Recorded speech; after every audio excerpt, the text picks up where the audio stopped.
ನಮಸ್ಕಾರ ವೀಕ್ಷಕರೇ, ಬೆಂಗಳೂರು ಫಸ್ಟ್ಗೆ ಸ್ವಾಗತ. ನಾನು ವಾಸುದೇವ್ ಮಾರ್ನಾಡ್. ಮೊದಲಿಗೆ ಹೆಡ್ಲೈನ್ಸ್. ಕೊಲೆ ಆರೋಪಿ ದರ್ಶನ್ಗೆ ಮತ್ತೆ ಬಳ್ಳಾರಿ ಜೈಲ್ ಭೂತ ಹೆಗಲೇರೋ ಸಾಧ್ಯತೆ. ಪರಪ್ಪನ ಅಗ್ರಹಾರದಿಂದ ಗಡಿನಾಡಿಗೆ ಶಿಫ್ಟ್ ಆದ್ರೆ ಮತ್ತದೇ ವ್ಯಥೆ. ಇದ್ರೆ ನೆಮ್ಮದಿಯಾಗಿರಬೇಕು ಅಂತ ಟಿ ಶರ್ಟ್, ಬೈಕ್ ಮೇಲೆ ಫ್ಯಾನ್ಸ್, ಹೊಸ ಕಥೆ.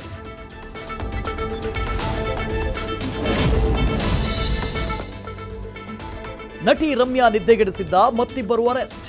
ಈಗ ಕೆಟ್ಟ ಕಾಮೆಂಟ್ಸ್ ಬರ್ತಿಲ್ಲ, ಟ್ರೋಲ್ ಮಾಡೋದು ಕಡಿಮೆ ಆಗಿದೆ.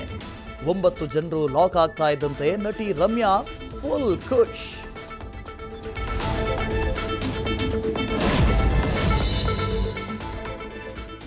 ಅಂತೂ ಇಂತೂ ಹೆಬ್ಬಾಳ ಟ್ರಾಫಿಕ್ ಕಿರಿಕಿರಿಗೆ ಸಿಕ್ತು ಸೊಲ್ಯೂಷನ್. ಟೇಪ್ ಕಟ್ ಮಾಡಿ ಮೇಲ್ಸೇತುವೆ ರ್ಯಾಂಪ್ ಉದ್ಘಾಟಿಸಿದ ಸಿಎಂ, ಡಿಸಿಎಂ. ಡಿಕೆಶಿ ಎಸ್ಡಿ ಸವಾರಿಗೆ ಗರಂ ಆದ ಸಂಸದ ತೇಜಸ್ವಿ ಸೂರ್ಯ.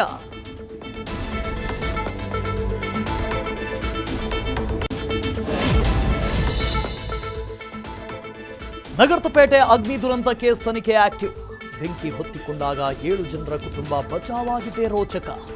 ಪೊಲೀಸರ ತನಿಖೆಯಲ್ಲಿ ಬಯಲಾಯಿತು ಇಂಟ್ರೆಸ್ಟಿಂಗ್ ಇನ್ಫಾರ್ಮೇಶನ್.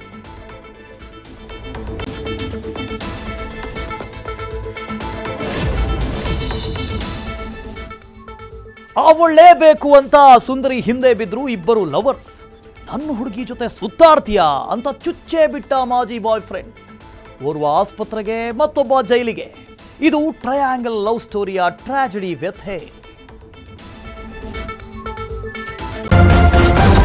ನ್ಯೂಸ್ ಫಸ್ಟ್, ನಿರ್ಭೀತಿಯಿಂದ ನಿಮ್ಮ ಪರವಾಗಿ.